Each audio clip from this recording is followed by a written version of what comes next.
ಶ್ರೀಗುರುಭ್ಯೋ ನಮಃ. ಹರಿಃ ಓಂ. ಓಂ ಗಣಾನಾಂ ತ್ವಾ ಗಣಪತಿಂ ಹವಾಮಹೇ ಕವಿಂ ಕವೀನಾಮುಪಮಶ್ರವಸ್ತಮಂ ಜ್ಯೇಷ್ಠರಾಜಂ ಬ್ರಹ್ಮಣಾಂ ಬ್ರಹ್ಮಣಸ್ಪದ ಆನಶೃಣ್ವನ್ನೋತಿಭಿಃ ಸಾಧನಂ. ಶ್ರೀಮಹಾಗಣಾಧಿಪತಯೇ ನಮಃ. ಪ್ರಣೋ ದೇವಿ ಸರಸ್ವತಿ ವಾಜಭಿರ್ವಾಜಿನೇಪದೇ ಧೀನಾಮಭಿತ್ರಯವತು ಆನೋ ದಿವ ಬೃಹತ ಪರ್ವತಾಧಾ ಸರಸ್ವತಿ ಯಜತಾಗಂತು ಯಜ್ಞಂ ವಾಗ್ದೇವ್ಯೈ ನಮಃ. ಶ್ರೀಗುರುಭ್ಯೋ ನಮಃ. ಹರಿಃ ಓಂ. ಓಂ ಶ್ರೀಸೂಕ್ತಂ.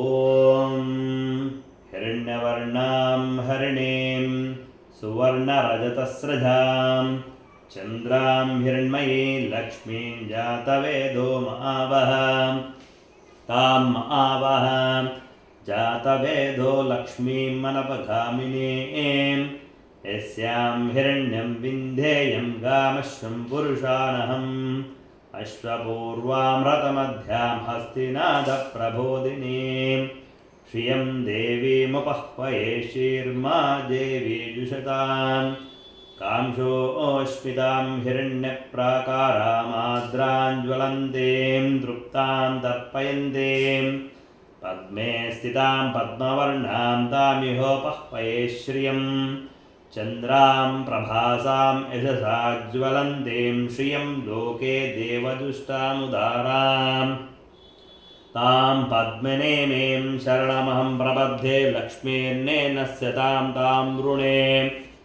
ಆದಿತ್ಯವರ್ಣೇ ತಪಸೋದಿಜಾತೋ ವನಸ್ಪತಿಸ್ತವರುಕ್ಷೋತ ಬಿಲ್ವಃ ತಸ್ಯ ಫಲಾನಿ ತಪಸಾನುಧಂತು ಮಾಯಾಂತರಾಯಾಶ್ಚ ಬಾಹ್ಯ ಅಲಕ್ಷ್ಮೀಃ उपैतु मां देवसखः कीर्तिश्च मणिना सह प्रादुर्भूतोऽस्मि राष्ट्रेऽस्मिन् कीर्तिमृद्धिं दधातु मे शुक्तिवासामलां ज्येष्ठां लक्ष्मीं नाशयाम्यहम् अभूतिमसमृद्धिं च सर्वान् निर्नुद मे गृहात् कन्दद्वारान्धुरादर्शां नित्यपुष्ठां करेशिणीं ईश्वरेगं सर्वभूतानां तामिहोपह्वये श्रियं मनसः काममाकूतिं वाचः सत्यमशीमहे पशूनां रूपमन्यस्य मयि श्रीश्रयतां यशः कर्दमेन प्रजाभूता मयि सम्भव कर्दमा श्रियं वासय मे कुले मातरं पद्ममालिनीम्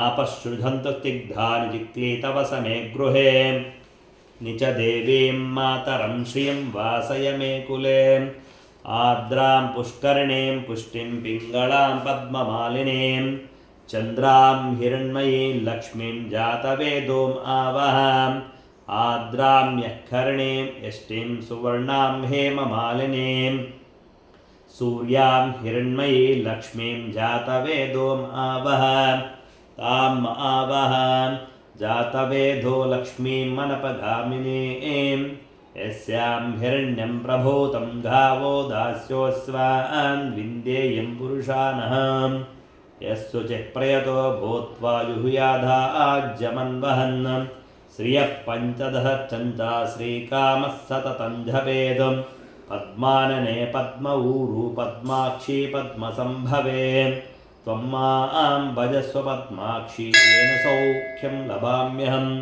अश्वधायी च गोधायी धनधायी महाधने धनं मे जुषतां देवी सर्वकामाश्च सिद्धये पुत्रपौत्रधनं धान्यं हस्तश्वाधे गवेरथं प्रजानां भवसि माता आयुष्मन्तं करोतु माम्.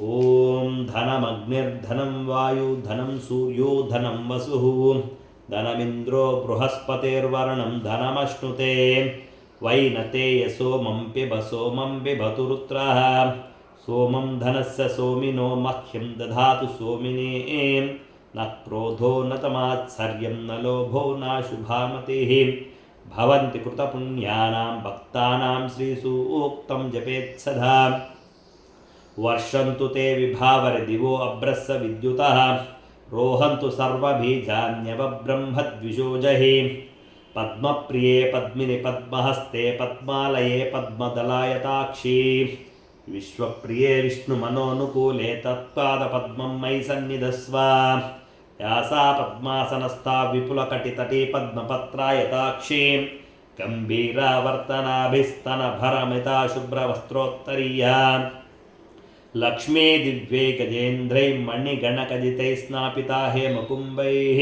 नित्यं सा पद्महस्ता मम वसतु गृहे सर्वमाङ्गल्ययुक्ता लक्ष्मीं क्षीरसमुद्राराजतनयां श्रीरङ्गधामेश्वरीं दासीभूतसमस्तदेववनितां लोकैकदीपाङ्कुरां श्रीमन्मन्दकटाक्षलभ्यभवब्रह्मेन्द्रगङ्गाधरां त्वां त्रैलोक्यकुटुम्बिनीं सरसिजां वन्दे मुकुन्दप्रियां सिद्धलक्ष्मी मोक्षलक्ष्मी जयलक्ष्मी सरस्वती श्रीलक्ष्मी वरलक्ष्मीश्च प्रसन्ना भव सर्वदा वराङ्कुशोपाशमभीतिमुद्रां करैर्वहन्तीं कमलासनस्थां भालार्ककोटिप्रतिभां त्रिनेत्रां भजेहमाध्यां जगदीश्वरीं तां सर्वमङ्गलमाङ्गल्ये शिवे सर्वार्थसाधिके शरण्ये त्र्यम्बके देवी नारायणि नमोऽस्तु ते नारायणाय विद्महे वासुदेवाय धीमहि